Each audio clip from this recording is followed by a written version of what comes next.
OPM Gujarat में आप सभी का स्वागत है और मैं हूं आपके साथ आकांक्षा यादव। गुजरात के आम आदमी पार्टी नेता ईसुदान गढ़वी ने मोदी सरकार पर जोरदार हमला बोला है।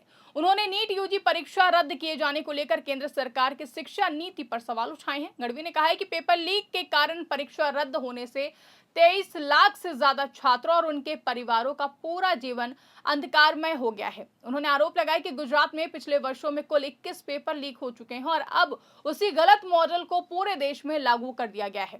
इसके कारण पूरे भारत में पेपर लीक की घटनाएं बढ़ रही हैं और लाखों छात्रों का भविष्य बर्बाद हो रहा है।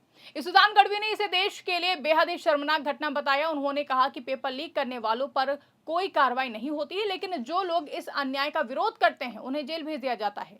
ईसुदान गढ़वी ने पत्रकारों से बात करते हुए कहा कि मोदी सरकार के शासनकाल में शिक्षा व्यवस्था पूरी तरह चरमरा गई है। नीट जैसी राष्ट्रीय स्तर की महत्वपूर्ण परीक्षा में पेपर लीक होना बेहद ही गंभीर और चिंताजनक है। उन्होंने कहा कि 23 लाख से ज्यादा छात्रों ने महीनों तक मेहनत की, परिवारों ने आर्थिक बोझ उठाया, लेकिन पेपर लीक के कारण सब बर्बाद हो गया। गढ़वी ने गुजरात का उदाहरण देते हुए कहा है कि यहाँ 21 बार पेपर लीक हो चुके हैं, अब वही व्यवस्था पूरे देश में फैलाई जा रही है। नतीजे जो है वो सभी के सामने हैं और उन्होंने सवाल किया कि पेपर लीक करने वाले माफियाओं को कौन संरक्षण दे रहा है, सरकार क्यों चुप है, विरोध करने वालों को जेल भेजने की बजाय असली अपराधियों को सजा क्यों नहीं दी जाती है।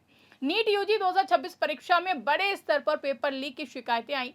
कई राज्यों से पेपर पहले से लीक होने की रिपोर्ट सामने आई। स्थिति इतनी गंभीर हो गई कि एनटीए और केंद्र सरकार को परीक्षा रद्द करनी पड़ी। इस फैसले से 23 लाख से ज्यादा छात्र सीधे प्रभावित हुए हैं। कई छात्रों ने 1 साल तक पूरी तैयारी की थी। कोचिंग संस्थानों में लाखों रुपए खर्च किए गए थे। अब नई परीक्षा कब होगी इसकी कोई स्पष्ट समय सारणी नहीं दी गई है। इससे छात्रों में गुस्सा, निराशा और तनाव बढ़ गया है। ईसुदान गढ़वी ने गुजरात का विशेष रूप से उल्लेख किया क्योंकि यहाँ पेपर लीक की समस्या पुरानी और गंभीर रही है। पिछले 10 से 15 सालों में गुजरात बोर्ड की 10वीं और 12वीं की परीक्षाओं, पुलिस भर्ती, शिक्षक भर्ती और अन्य सरकारी परीक्षाओं में कुल 21 बार पेपर लीक हो चुके हैं। गढ़वी का कहना है कि गुजरात में जो मॉडल चल रहा था उसी को केंद्र सरकार ने पूरे देश में लागू कर दिया है। अब नीट, नेट और यूपीएससी जैसी बड़ी परीक्षाओं में भी पेपर लीक हो रहे हैं। ये व्यवस्था की पूरी विफलता को दिखाता है। वही नीट रद्द होने का असर सिर्फ छात्रों तक सीमित नहीं है, बल्कि पूरे परिवार प्रभावित हुए हैं। मध्यम वर्ग और गरीब परिवारों ने अपनी सारी बचत इस परीक्षा की तैयारी पर लगा दी थी। कई छात्र दूर दराज के गांवों से कोचिंग करने के लिए शहरों में रह रहे थे, अब वो निराश होकर घर लौट रहे हैं। कुछ छात्रों ने मानसिक तनाव के कारण गंभीर परिस्थितियों का सामना किया। डॉक्टर बनने का सपना देख रहे युवाओं का 1 साल पूरी तरीके से बर्बाद हो गया है। ईसुदान गढ़वी ने शिक्षा मंत्रालय और एनटीए की कार्य प्रणाली पर तीखा सवाल उठाया है और उन्होंने पूछा है कि इतनी बड़ी परीक्षा में पेपर लीक रोकने के लिए क्या इंतजाम किए गए थे। डिजिटल सुरक्षा, बायोमेट्रिक सिस्टम और सख्त कानून होने के बावजूद लीक कैसे हो जाते हैं। उनका आरोप है कि पेपर लीक एक बड़ा माफिया बन गया है, जिसमें कोचिंग संस्थान, सरकारी अधिकारी और राजनीतिक लोग शामिल हो सकते हैं। सरकार इस पर चुप्पी साधे हुए है। आम आदमी पार्टी के अलावा कांग्रेस और अन्य विपक्षी दल भी मोदी सरकार पर हमलावर हैं। वो कहते हैं कि पेपर लीक पीएम वाली छवि बन गई है। ईसुदान गढ़वी जैसे युवा नेताओं ने इस मुद्दे को पूरे देश में उठाया है। सरकार की ओर से कहा जा रहा है कि जांच चल रही है और दोषियों पर कार्रवाई होगी, लेकिन विपक्ष पूछ रहा है कि बड़े बड़े लीक होने के बाद भी असली गुनहगार क्यों बच जाते हैं। परीक्षा रद्द होने के बाद कई राज्यों में छात्र सड़कों पर उतर आए हैं। दिल्ली, गुजरात, बिहार, राजस्थान और उत्तर प्रदेश में बड़े प्रदर्शन हुए हैं। छात्र मांग कर रहे हैं कि दोबारा परीक्षा रद्द कराई जाए और पेपर लीक के असली अपराधियों पर सख्त कार्रवाई हो। कुछ छात्रों ने निराशा में आत्महत्या की कोशिश भी की है, जो कि बेहद ही दुखद है।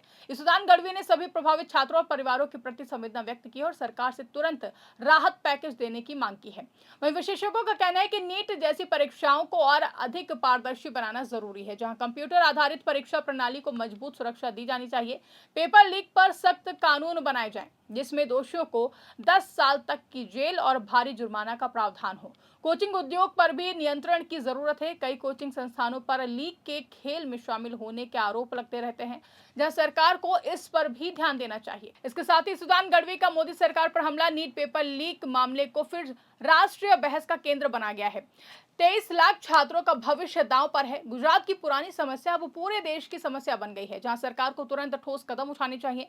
दोबारा परीक्षा शीघ्र करानी चाहिए, लीक माफियाओं पर सख्त कार्रवाई करनी चाहिए और छात्रों को मानसिक सहायता उपलब्ध कराना। यदि पेपर लीक जैसी घटनाएं जारी रही तो फिर देश के युवाओं का विश्वास टूट जाएगा। शिक्षा व्यवस्था में वास्तविक सुधार की बेहद ही जरूरत है। ईसुदान गढ़वी जैसे नेताओं द्वारा उठाए गए सवालों पर गंभीरता से विचार होना चाहिए। छात्र देश का भविष्य और उनका भविष्य सुरक्षित रखना हर सरकार की सबसे बड़ी जिम्मेदारी है। फिलहाल इस खबर पर आपकी क्या राय है, कमेंट करके हमें जरूर बताइएगा। फिलहाल के लिए इस खबर में बस इतना ही। ऐसी तमाम बड़ी और राजनीतिक खबरों के आप बने रहिए और देखते रहिए 4 PM गुजरात। धन्यवाद।